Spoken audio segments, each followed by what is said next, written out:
Hey everyone, thanks for clicking in and welcome to Target Audience 315. After being sick for a few weeks, I finally feel like I'm back from the dead, which is fitting for today's review of the new remake of PeT SeMaTarY. We have a few remakes and reboots on their way, and considering where we're at with CGI and special effects these days, it's very tempting to see this as an exciting thing. A word to all the directors of these though, tread lightly, friendos. It's easy to imagine all those great movies from our childhood with updated special effects, the ones they didn't have back then. Soon, we're getting back versions of Critters, Child's Play. We're apparently getting a Dark Crystal sequel as a series. There's rumors of Big Trouble in Little China and Labyrinth remakes or sequels, but first, we got us a brand new shiny version of Stephen King's PeT SeMaTarY. The 1989 version was fantastic, an undeniable horror classic. Dale Midkiff as the desperate and despondent father, Dr. Lewis Creed. Herman Munster himself, Fred Gwynne as the grandfatherly local neighbor Judd. A crazy, disturbing Zelda, played by a man, Andrew Hubatsik, and the iconic demon baby Gage, played by Miko Hughes. It was great, and as I discovered, and you'll discover pretty soon, pretty close to the book. But now we have a fresh remake, and I'm gonna move pretty fast with this. That's what she said! The cast is okay, the script isn't the best. Considering the provided source material, and I can't imagine Stephen King not making himself available to consult, the movie comes off a bit dry. The entire movie seems to be just waiting to show us the final climactic scenes. And I don't mean it gave us a great build-up. It just seemed like it was forced to go through the motions of a whole movie in order to do what it really came to do, and that was create a somewhat curious take on the story's original ending. It's like if a kid read the last chapter of a book he had to write a report on. So he phones in the entire report until he gets to write about the last chapter that he actually read. And there wasn't any of Stephen King's classic regional Maine color we've come to expect from this universe he's built. No Maine accents. And Lithgow was a great actor. He could have pulled that off, but he didn't. There are tons of nods to other pieces in the Stephen King universe, but very little actually built into this movie. The film works its way like an imposter at a family dinner, pretending to be a beloved cousin. Turns out to be some weird homeless guy you've seen yelling at strangers and humping street signs. The casting was off a little bit, I think. There's such little setting or real character development, and there's a lot of missed opportunities where in a time where everyone that makes a movie feels compelled to build a franchise instead of concentrating on making a great movie, it seems like the writers were trying to carve themselves a potential future meal ticket and create a franchise out of a Stephen King novel. Not all, but in my experience, horror fans will embrace a movie just because it's horror. But that's not devotion to a genre, that's just a lack of standards. And yes, a bad movie can be fun, but stop calling bad movies good. While this remake wasn't terrible, it certainly was not good. My final thought on this remake, catch it on a streaming service or rent it for $3. Maybe they shouldn't have remade this. As they say in the movie, sometimes dead is better. Enjoy the discussion coming up next. As always, the discussion has spoilers. We're talking about the movie. This moment here together will never spoil anything though. But comment below and tell me what you thought of the movie. And last thing, thanks to Buried Acorn for being the first local company to provide their product and let me promote them a little bit. If you know anyone that would be interested in a bit of free promotion, humble as it may be here, comment below. We don't wanna see another poorly remade movie. All right, today we're gonna talk about PeT SeMaTarY, the remake of the original based on the book. I've got my friend Heather here to talk about it. She's a resident Stephen King expert. I'd love to be. Thank you for coming and talking about this movie. Thank you for seeing the movie by yourself too. No problem. No one can keep me away from a Stephen King movie. And today's beer is once again provided by Buried Acorn. This one's a pale ale, and can we get a closer shot? Thank you. This has got artwork that reminds me of my friend Jamie Santos, a local artist and tattoo artist here. So we're gonna taste that. Let's see how this tastes. That's a good one too. Haven't had a bad one yet. Great. Heather's not much of a beer drinker, so she's gonna have a nice rosé. Sorry, beer drinkers. PeT SeMaTarY. This is the second movie version, as I said, based off of Stephen King's 1983 horror novel. Do I have to specify that it's a horror novel when I say Stephen King? I feel like I kind of... Well, no, that's true. Nowadays you do. Like Shawshank Redemption, that's Stephen Was a King. drama. What's he been doing lately? Lately he's been doing all crime. The crime series, I can't even think of the name of it, of course, because you just asked me. Living up to the Stephen King expert. Isn't Yeah. But yeah, he's doing all true crime. True crime. That's cool. No, it's not. But that's cool. What it's... Knock it off, Stephen. Is it like, it's not true crime, but it's written as if it's true crime? Correct. That's what it is. Okay. Correct. Like a mockumentary. Right, you got it. You got it. It's the Spinal Tap of true crime. Indeed. All right. So yeah, you have to specify now, because unfortunately, he's moved away from the genre we love. Oh, Steven, we know what you do good. Just do that, man. He's letting his son move in. All right, I'm just gonna run through the cast real quick. We'll just talk a little overview of the movie. We've got Jason Clarke playing the Doctor Father, Lewis. Jason Clarke, you're gonna recognize him when you see him, but you're not gonna be able to name any of the movies he's been. He's one of those actors. He's a fine actor, nothing wrong with that. Amy SeMaTARY, I think I'm gonna pronounce all these names wrong. She's Rachel, Lewis's wife. We've got Jete Lawrence as the young daughter Ellie. We got to mention that this version has twins playing Gage, Hugo and Lucas Lavoie. And I'm going to tell you right now. I would not have known. Yeah, see? Now you know. We got to know who the 5-year-old actors are. And I'm going to let everybody know right now, Gage does not deliver like you hope he was going to. Terrible. I guess Ellie in the original was played by twins, and now we've got Gage played by twins in this version. That. Yeah. Well, I didn't know Insider information. Yeah, I did not know they had twins. I'm the curator of useless knowledge when it comes to movies. Absa Ahmed plays the disturbing remains of Victor Pascal.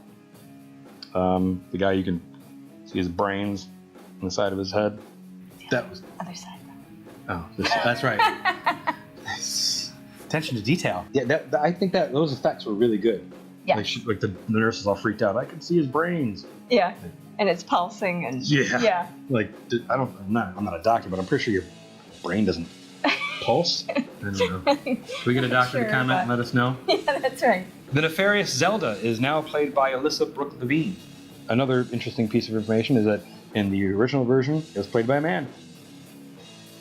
That makes Gross, sense. twisted spine. Yeah. Last but not least, we have one of the greats, John Lithgow, playing the neighbor, Judd. I have never seen anything with John Lithgow that I haven't liked. Shout out to my Harry and the Henderson fans. I concur. Right? When they cast John Lithgow, I was like, home run. Yeah. Home run. The World According to Garp. That was a great movie. I'm pulling out a World According to Garp reference here, okay? You just follow his career throughout, and John Lithgow always delivers. Yes. Yeah. Even in the small roles, he makes them huge. Yeah, I remember telling Devin, I gotta see how he delivers the lines that are so famous in the first one, because John Lithgow does. You know what? I mean, I'm just gonna rush it, and I'm gonna say I was not impressed by this movie. This version, I wasn't impressed. I will concur. I was equally not as impressed. I wanted bigger bang, something different. Yeah, I mean, if you're gonna remake a movie, it better be better than the original. Right. And I felt that this was pretty equal, and it's 30 years later. 30 years later, I don't want the same thing I had then. The movie seemed to be spinning its wheels until you got to the end. It was kind of, it knew that it wanted to do the end. It's as if the writers and the director got together and had a great idea for the end of the movie, but then were forced to, well, you got to make the rest of the movie, and they were like, oh, okay, I guess we'll do that too. Yeah. That's what it felt like. I agree. I think the end scene was the best scene in the entire movie. Yeah, it was great. When Lithgow says the line, the famous line, yeah, sometimes dead is better. Mm-hmm. He didn't say it with any of the New England accent. I was waiting for that Stephen King New England accent. Yes. Where's the accent? Anytime you get a Stephen King movie, I get excited because you get that, like Storm of the Century, that little miniseries they did. Mm-hmm. I love that thing. I'll watch Storm of the Century. It's like, what, 12 hours long or something crazy like that. I'll watch that every winter. Yeah. Because everybody's talking like this. Just a fun accent. It's one of those things that you definitely want in a Stephen King. You expect it. Because you know it's Maine. Exactly. It's gotta be there. Yeah. And it's funny because in the first one, it's there and it's really natural. Yes. It's very natural. But they did a good job with the original because it was like everybody except the family because they were transplants. Right, exactly. Yeah, they did a great job. The attention to detail on that was really good. No doubt. But that famous line, I was waiting for it too. Yeah. That the soil of a man's heart is stonier. I'm like, you can't. Yeah. You know, you can't not say that and give it. You got to have that accent. I'm gonna go look up Fred Gwynne. Yeah, Fred Gwynne. I'm gonna go look him up just so I can see him deliver the line. Mm-hmm. Sometimes dead is better. If there's two lines in the first one that you're never gonna forget, it's soil of a man's heart is stonier. And when Gage at the end says, "No fair, no fair." Yeah. And how can you not have creepy. that? Oh, that's one of the things that I That's think the they one that lost. stops your heart. You're like, oh, Yeah. I get it. They lost a lot in this movie. There's a lot of heart that just didn't get written into this movie. Yeah, that's what it is. It's the heart that they missed. I say this a lot with some movies that don't seem to deliver the way they're supposed to, the way you hope they're going to. But there wasn't the development that I was expecting in this. Mm-hmm. You know, you didn't get to know the family really. You got to know them just enough to have a familiar character to follow. Right, but not feel for them, You not didn't feel for connect to them. Yeah. They explained enough where you can follow the story, but You don't not establish care the about town. You don't establish any of the characters' motivations, any of their history. Like, why are they here? What happened to bring you here? it. Yeah. But there's like little to none of that. Yeah. I mean, that, oh, we're here to slow down. Slow down from what? Yeah. They mentioned it's real quick stuff. It's like they depended on everybody seeing the original or reading the book. This was like the Cliff Notes version of a remake movie. Yeah. Yeah, no doubt. I think the only character that was more developed, and I would say it's probably his acting that is more developed, was John Lithgow, who made it way more known in this version that he was a father figure. Yeah. You know, and in the first version, you didn't get that as much. He was still kind of creepy, and what are you doing? And I know he's the only one else around. Cared for Ellie. This one, you knew he cared for Ellie. It was still a little fast. Part of the family. Mm-hmm. It still went from, hey, this is Ellie, to, you're very important to me, sweetie. It was a little fast for me. Back to the development. Yeah. There wasn't enough of it. Mm-hmm. It jumped to where, hey, we're strangers, to, I really care about your daughter, which is a little weird. And as long as we're talking about Ellie, big problem I had was she's 8 in the beginning of the movie because she has a birthday. She turns 9. Yep. She's 8 years old. They drive up to the house and she goes wandering out by herself into the woods. Even as 8 years old, who does that? And who? When we were kids, we did that. Not at 8 years old. Not in the middle of nowhere where you're gonna get lost, not find your way home. And then the next day she wanders over to his house and just walks in. That's true. Yeah. That's Just walks into a man's house. yeah, like. And then again, that goes back to 30 years ago, maybe. You're definitely not doing that nowadays. It ain't gonna happen. Got some weird sex swing set up in his kitchen. Oh, Ellie, you're not supposed to see that. Right? Or actually, I'm doing the accent, he didn't. I'd do the accent if I could. We get to know Rachel just enough to have her deliver the Zelda story. Yeah, that's all she was. She was a vehicle to tell the Zelda story. And that's it. We need to tell the Zelda story because it's freaky and everyone loves it in the books. So we're going to put Rachel in. We're not really going to develop the character. She's just here to tell that story. Yeah. Rachel was underdeveloped in the first story. Yeah. And she was further undeveloped in this story. Yeah. She was just left behind, and the Zelda character, which, as anyone who saw the first story, is terrifying. Yeah. This was not so terrifying. Yeah. It was still the grotesque, contorted Zelda, but I wasn't scared of her. I had a problem where, like, if I can see the back of something twisted and mangled, I need to see that thing twitch and turn around and look me in the face. You know, if you just show me a shoulder and a bad spine, and then you cut to the face, my brain isn't making the connection to where that face is a part of that weird spine. Not only that, but the first one, you felt like Zelda was going to come right out at you. Yeah. You felt creeped out. You know that's what she was feeling. But you got the sense that it was horrifying. Yeah, and that it was just going to come at you. Yeah. And this one is just kind of gross. Lithgow and Ellie were the most interesting characters in the entire movie. And even Lithgow, as amazing as he is, didn't get the screen time. I didn't read the book. Jim. I know. I'm terrible. Jim, all right, well, I will apologize for Jim at the moment. I feel like there's always somebody doing that at some point in my life, no matter where I'm at. Well, I did read the book, of course, but it was years ago. Before we go any further, tell me about the book. How different is the book from the movie? Both versions. And what are some parts of the book that you wish they put into, okay, your dream movie? They finally do Pet Sematary and they're doing it the right way. What is it they haven't put into either of the movies that you would like to see them put into the third version, which will inevitably come out in about 20 years? Right, okay. The book is fairly congruent The book is fairly congruent to the original movie, and then obviously not to the second. But So the original was close to the book? close, and the reason why is Stephen King wrote the screenplay. There it is. Stephen King insisted it was done in Maine. So of course it's going to be pretty close. Yeah. You know? Yeah. So This was filmed in Quebec and Montreal. Thus all the French actors yeah. and the apparent Well, lack that of makes sense. New England accent. That makes sense. Yeah. Hey, you're an actor. You can do the accent. You'd think. But so there was not a lot of continuity there. Yeah.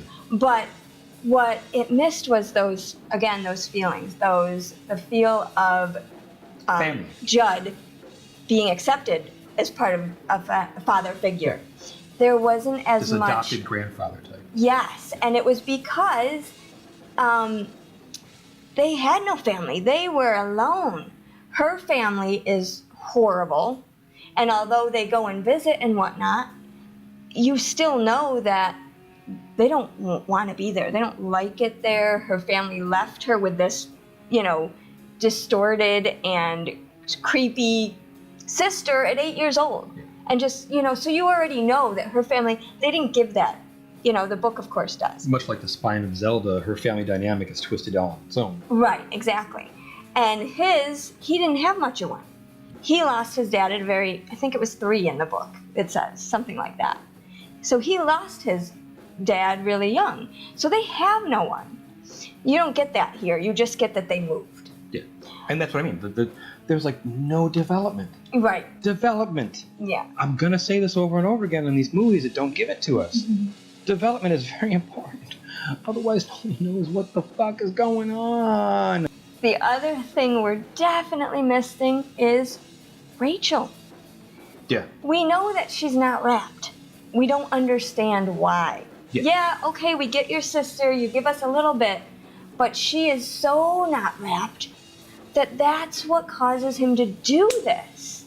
And we don't get that. We don't get that What do you mean by not wrapped? mentally unfit. Okay. It's new to me. It's a new phrase. I'm learning a new phrase. I know, how do I say that, PC? I'm sorry. Rachel's not wrapped. So She's a little off balance. Right. She has a dramatic fear of death that is not really played here. You understand it a little because her kid died, but not really that you don't get it from beforehand. See, that would've been this is interesting- something that's serious. That's why they start with the cat. Yeah. When they realize that we don't want, it's like the father realizes in the book. The father realizes how traumatic it was for the mom. He can't put his daughter through this. So now we can understand, well, why would you do this? So he's trying to save And the then daughter why from would you do experiencing it- what his wife experienced. Exactly. See, that would have been a good theme to throw in there. And that's what the book gives you that this doesn't. Yeah. Those two things. You know, I never got that from either version of the movie either. The wife's gripping fear of death. I never got that. Yeah. But now that you say that from the book, that would have been great. Considering the content of this movie, that fear of death would have been a great detail to have. Exactly. Would have been a great detail to have. That's right. Yeah, in the book, it's things like even the mention of death just gets her so angry. See, now when she delivered that line at the end, "Don't bury me in that cemetery," like that should have been a little more. "Don't bury me in that cemetery," like. Yeah, it should have been a not only a realization to her that death isn't the worst thing. Yeah. But holy cow. Almost like validation that your fears of death, you got something to, Yeah. you were right. Yeah, Jason Clarke's a fine actor. He just wasn't very interesting here. I mean, I think. He played the part well, yeah, but it wasn't. You know who would have been a great actor for that? Patrick Wilson. I think Patrick Wilson would have been a great. I don't know Patrick Wilson. He played the Night Owl in The Watchmen. No, sorry, folks. Yeah. He's Ed Warren in The Conjuring. I did the see husband. that. Yeah. Yeah, that's the husband in The Conjuring. Okay. I think he would have been a better actor for that role. There's a little more.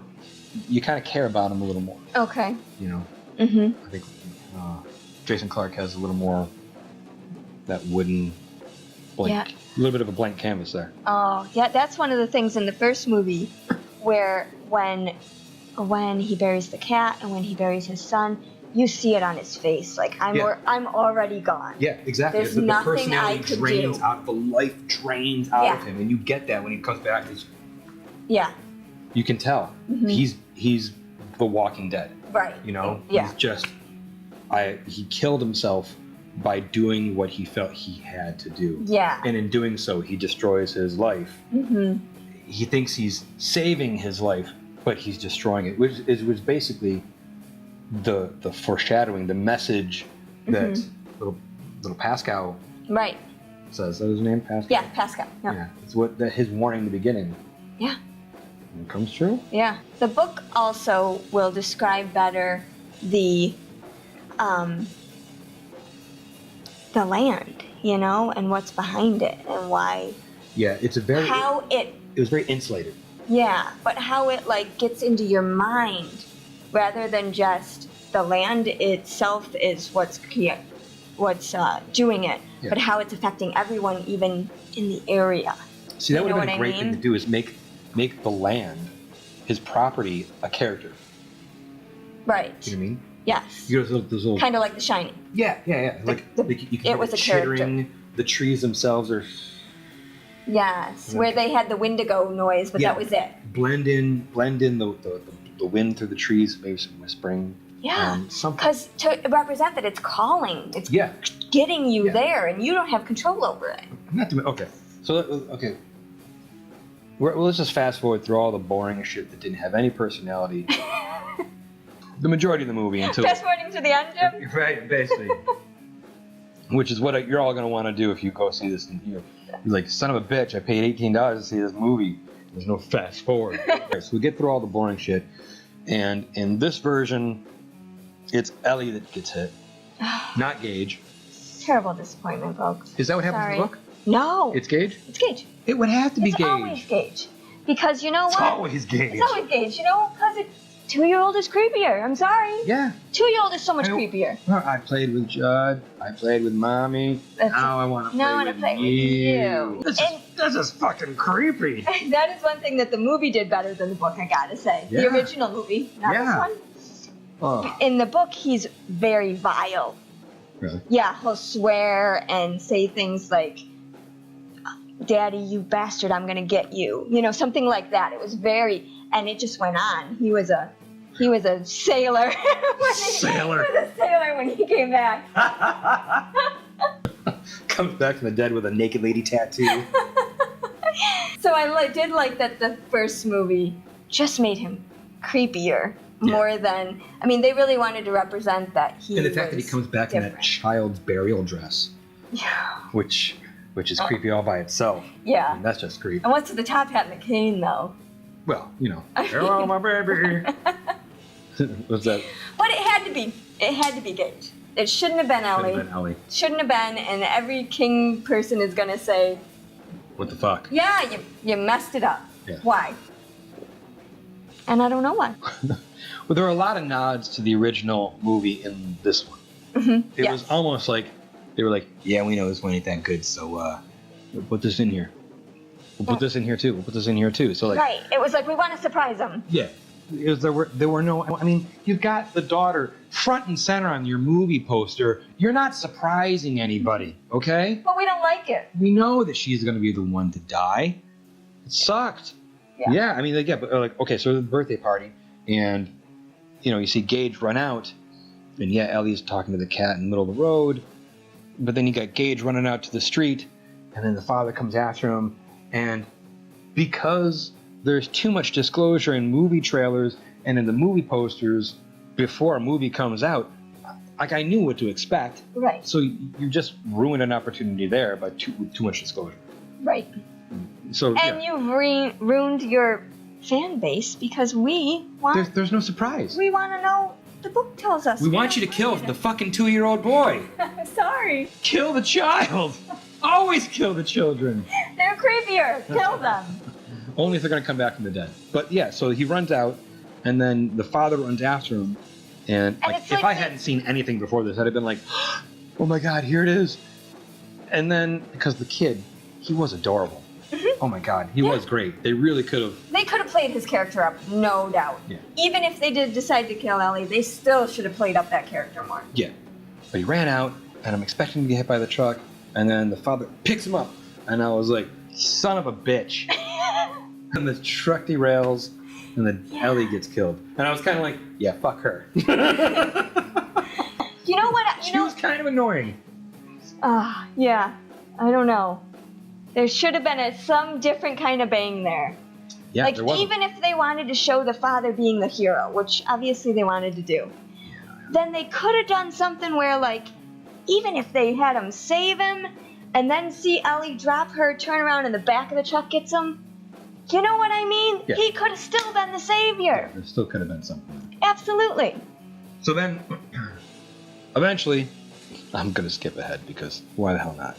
Let's back up a little bit before this, because when the cat dies and Lewis gets taken to go bury the cat, and Judd wants to bury him in the pet cemetery because he wants to save Ellie's feelings.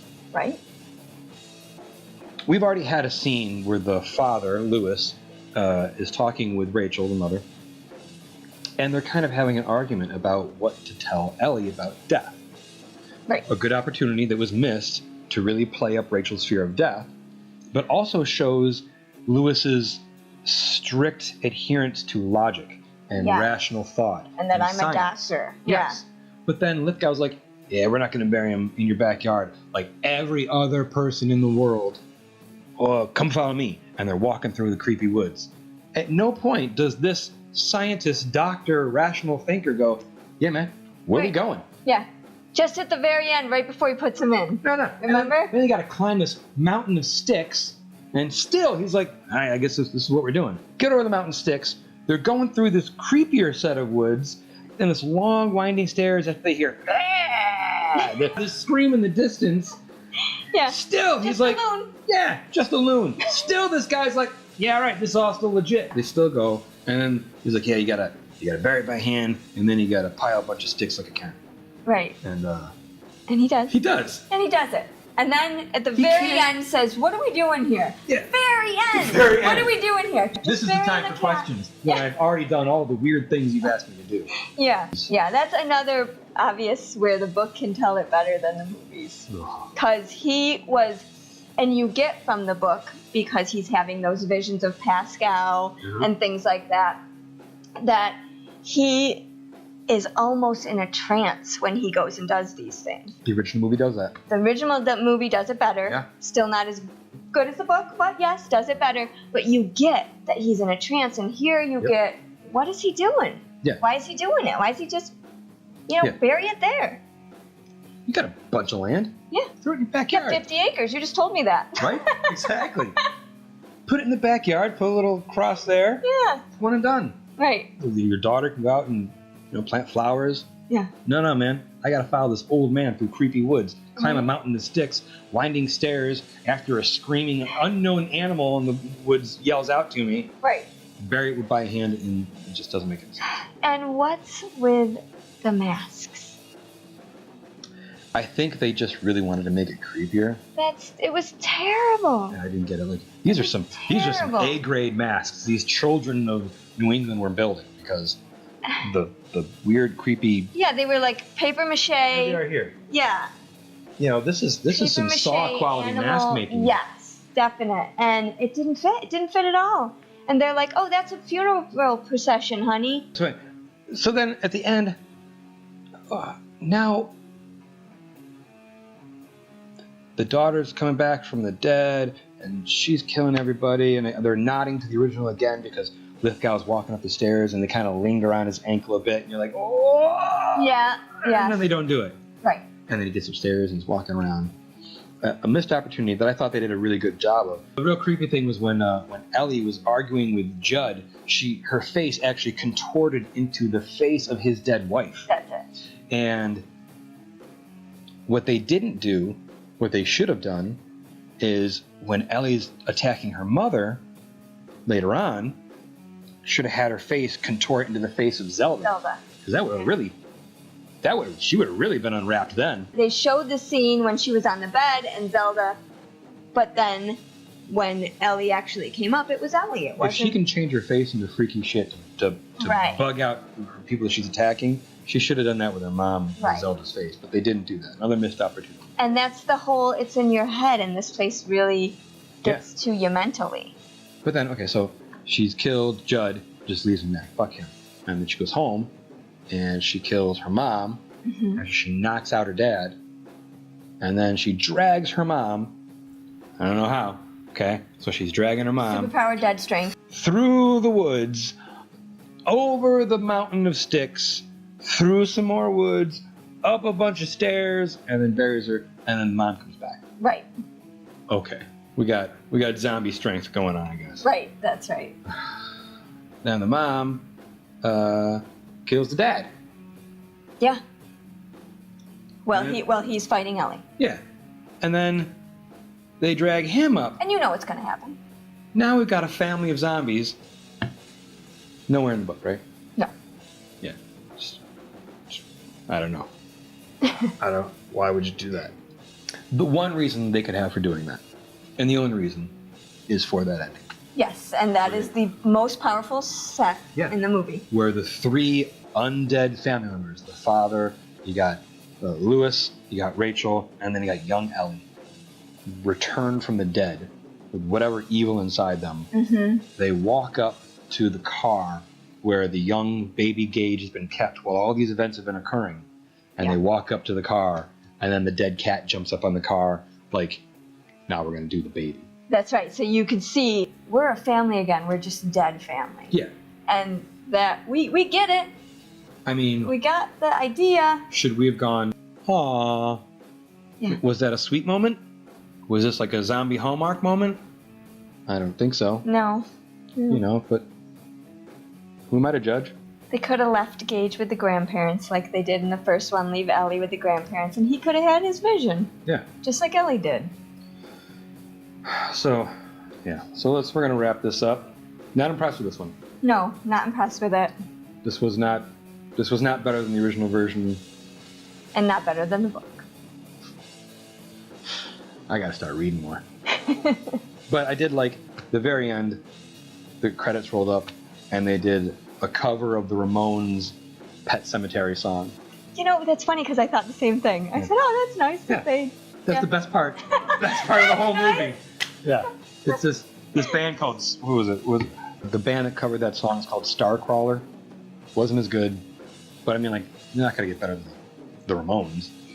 No, you're not. You know, I mean, But like, it was a fun, again, another fun nice catch nod. to the, another fun catch to the other side. you know, it's been 20-something years, 30. and I can 30 still, years. yeah. I try not to say numbers like that, but I can still, you know, before even this movie came out, you know, I'll be mowing the lawn and be like, I don't want to be buried. Yeah, no at doubt. that cemetery. And my kids love that song. It's awesome. It's a great song. And actually, So- one of the guys from the Ramones, I can't remember, I want to say Dee Dee, but he actually met Stephen King, Did he? and that's how that song came about. Oh, nice.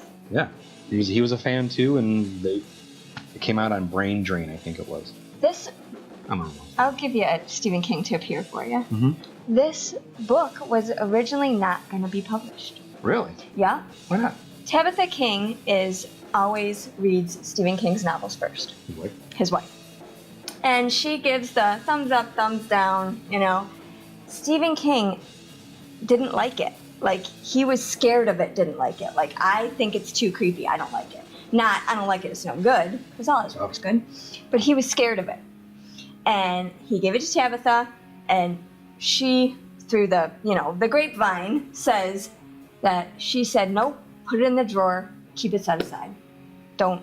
And they had agreed not to publish it. When Stephen King's freaked out by his own book, Right?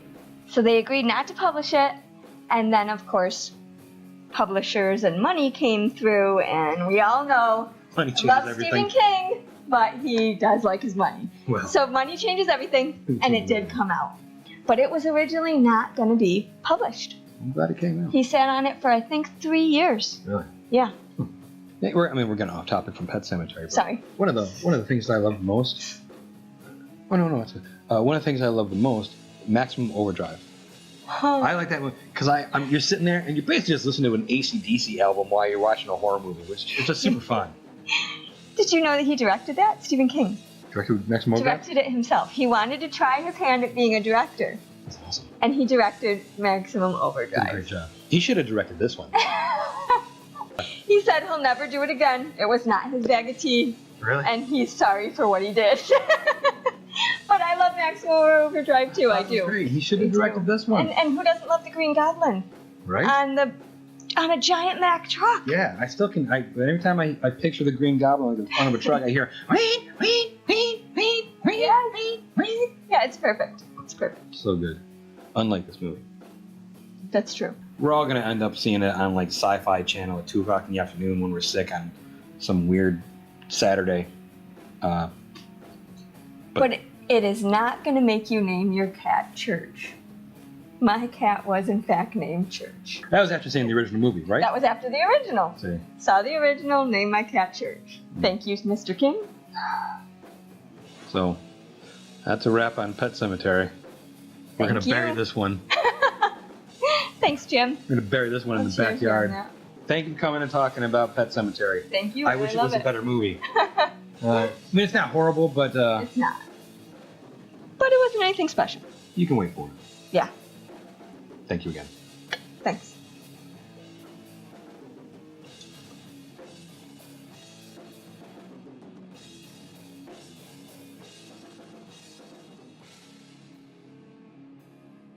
Hold on a second.